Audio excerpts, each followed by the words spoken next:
Has Manchester United broken Arne Slot?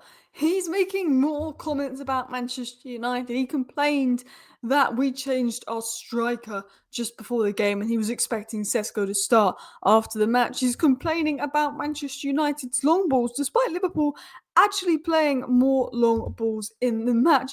We're going to talk about the comments from Arne Slot on Manchester United. He's still not happy with that result despite Liverpool coming back versus Frankfurt. We're going to talk about the huge impact of Manchester United versus Brighton and a stat that might shock you. We're going to talk about Stiller. Fabrizio Romano has confirmed that United like Stiller. So we've been linked to Stiller a little bit. We actually linked him in the summer, but I didn't know if it was Bundesliga sources making it up using Man United for clicks. I didn't know if Stiller was a genuine target.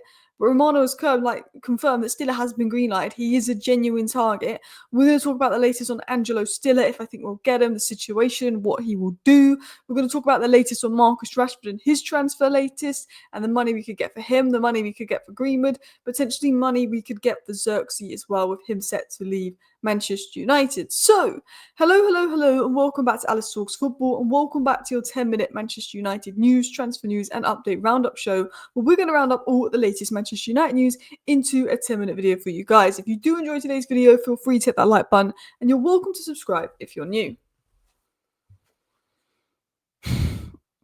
So Arne Slot beat Frankfurt last night, and he was asked, obviously, about that good result versus Frankfurt, where Liverpool played well, and he said that he was asked on the main difference.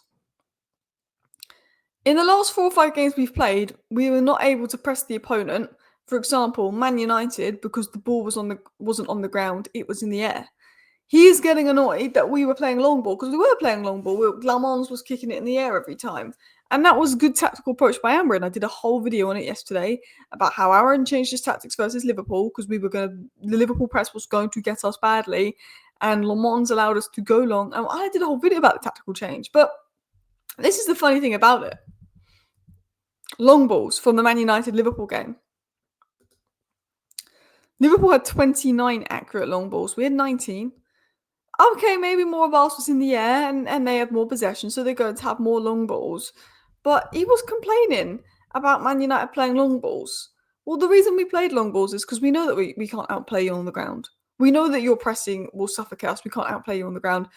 We know the best way to play against Liverpool is to whack it long. It is long balls. And we didn't even have Sesko for that, because the tactic would be long balls into Sesko. But Cunha did so well at it. The first goal we scored in the second minute was from a long ball, and then Mbeumo did so well to get up and score and get on the end of that. That tactic worked spot on. But this isn't the first time that Slot complained about Man United, because literally right after the game, when he was asked about why they lost and stuff, he said, "We've seen Sesko play the last 3, 4, 5, 6 times, but when they go to Liverpool, they change the lineup. That's not the first, but we faced a team and they have done that." That is Arne Slot coming up saying, they changed the lineup. We expected Sesko to start.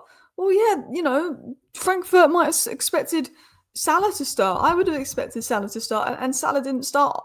Again, it's like Sesko. Yeah, we all expected Sesko to start, even myself included, because I thought long ball into Sesko makes sense versus Liverpool. But Cunha started.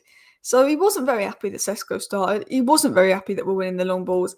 And he's probably not very happy that we are 2 points behind him in the league. And I've said this, guys, we're 2 points behind him in the league. If Bruno had put those penalties away, if Bayendier and Onana, well, Bayendiers played in the league, not Onana, but if Bayendier wasn't so crap, we'd actually have maybe 5 more points this season, which is actually quite scary when you think about it. But anyway, let's dive into more news and updates. So, do you remember I said that Brighton was our bogey team in my live stream yesterday? Well, The Athletic have actually found that Brighton is our bogey team. Manchester United secure fewer points per game against Brighton than any other Premier League team since 21-22. Apparently, Brighton, Arsenal and City are the teams we get the least amount of points against, which is crazy because I feel like we've done well against City, but I guess a lot of it was the Ole era.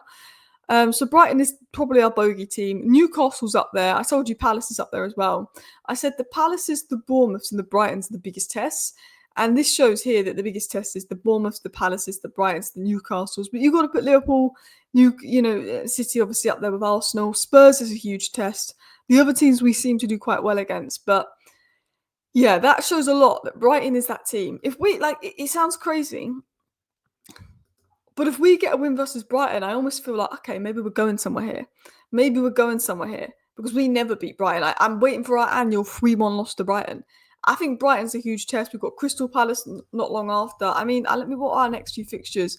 I think it's Brighton and then I think it's Forest, but they got a new manager bounce, so we just don't know what to expect. Tottenham, who we didn't ever beat Ange, which is crazy. We never beat Ange.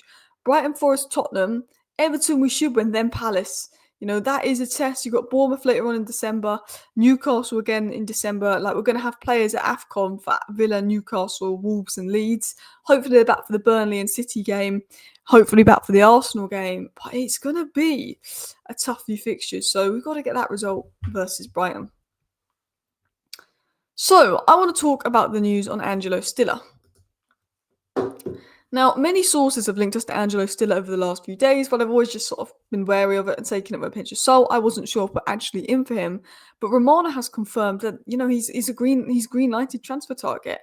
Angelo Stiller is really appreciated internally at Manchester United. The club have been tracking him and will continue to do so in the coming weeks and months.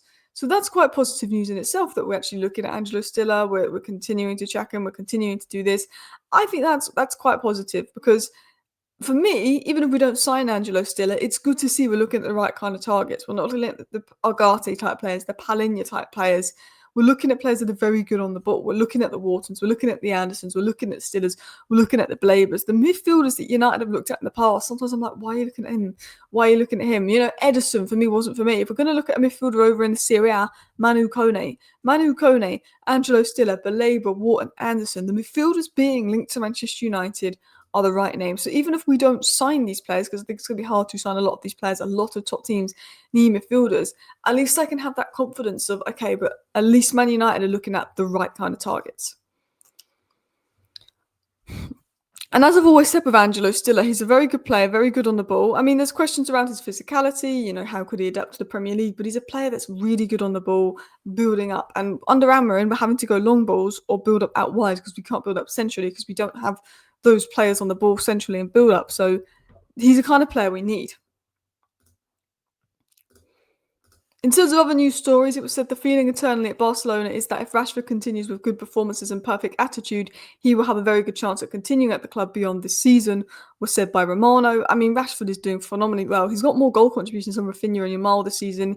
He can't stop scoring. He's assisting.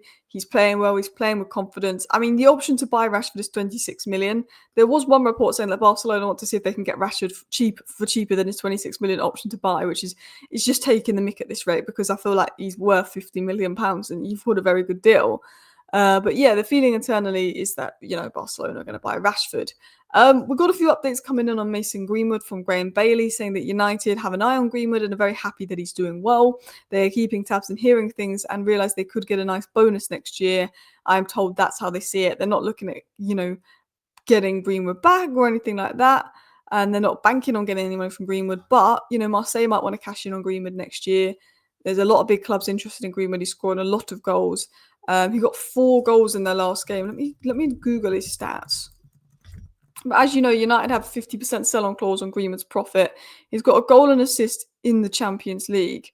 But in the Ligue 1, he's also got 6 goals and 3 assists this season. Last season, he got 21 goals. So I think some big money could be coming in for Greenwood. And then last but not least, it was said by the Mirror that Joshua Zirkzee will ask to leave Manchester United in January. Ruben Amorim reportedly decided that Zirkzee will not be part of his long-term plans. I mean, this wouldn't shock me if true.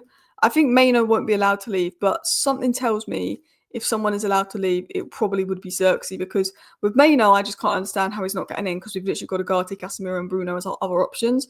But with Zirkzee, you've got Mount, Cunha, Bruno, Ahmad and Bumo and Sesko all ahead of him, really. And it's sad because I like Zirkzee and I thought he ended the season well. But anyway, thank you for watching today's video. Let me know your thoughts down below. See you next time. Bye.